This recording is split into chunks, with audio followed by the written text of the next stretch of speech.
If slowing down makes you feel anxious, then you're not driven. The truth is that you're running away from something. You're not running away from the fear of failure. No, no, no. You're running away from the fear of looking like a failure, especially in front of those people that you love the most. You think pushing harder is going to silence that fear. The truth is, in reality, that is what is feeding it. Let me tell you about somebody I met recently. I'm going to change her name, protect her identity. Let's call her Maya. So she's in her early 20s. She's a business owner, serial entrepreneur, very driven, very ambitious. She's a go getter, she's an achiever. She's the kind of person that started working even before most people finish school. On paper, she's doing great, but she has a problem.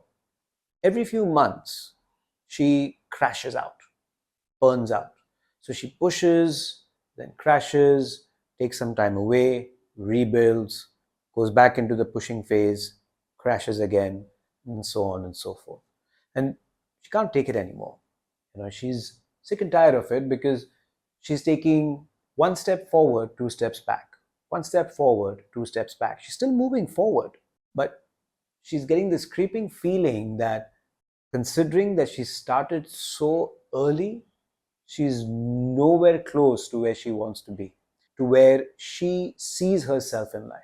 Comparing herself to others who may have even started later than her, she just feels like, what's the point?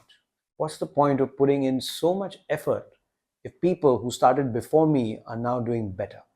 Basically, she ends up telling herself, if I slow down, I'm going to lose momentum. I cannot allow myself to lose focus. I cannot allow myself to slow down.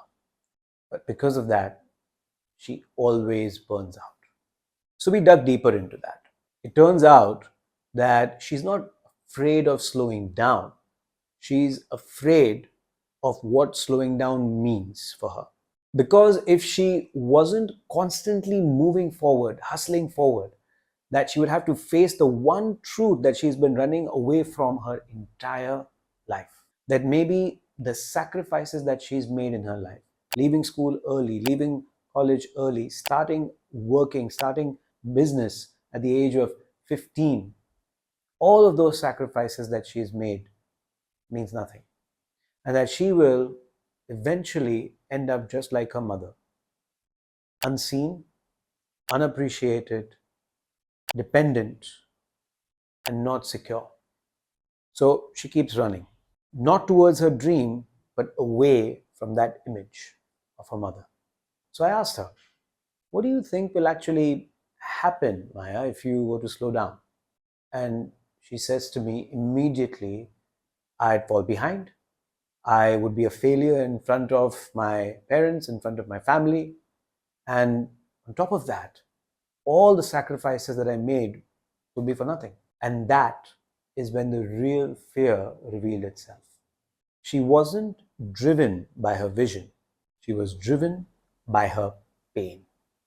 There's a voice inside of her head that was saying something like, if I stop pushing ahead, I'm going to lose all my value. I'm going to look like a failure in front of my family. I'm going to become like my mother. But here was the double bind that she was in, the main problem. She can keep pushing, but all that pushing was doing was leaving her too exhausted to sustainably get to where she wanted to go. She was emotionally, physically exhausted. She would fall sick every few months and couldn't do anything, even if she wanted to.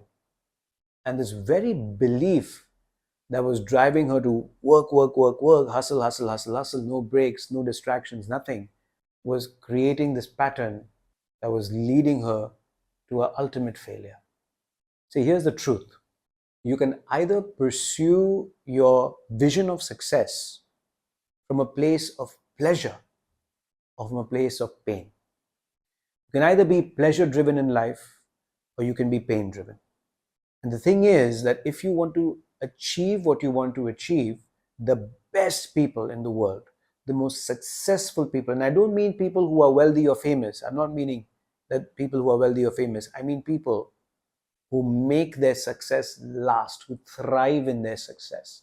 These people are all pleasure driven people. Because the pain driven people can't last, they can't survive. See, the thing is that you have to stop and you have to look at your fear, get in the eye, because your fear is what's fueling your anxiety. If you can face your fear, then you cut off the fuel. And when you cut off the fuel, you unlock another level of energy for yourself. You unlock another source of energy for yourself. Just imagine if you didn't see slowing down as losing momentum, but instead she saw it as just another fuel source. What if slowing down sped her up? Would she still be working on her business, building her business from a space of anxiety, fear, or panic? What could she create from a space of clarity that slowing down would give her? Could she possibly do better? Could she find a faster way to reach her goals? I think she could. So the thing is, you can move forward towards your goal from a space of fear or from a space of freedom. One is going to burn you out, the other one is going to fill you up. But in order to break free of the fear, the first thing you have to know is you have to realize the unconscious patterns that are running you without you even knowing. They are running the show without you even realizing it.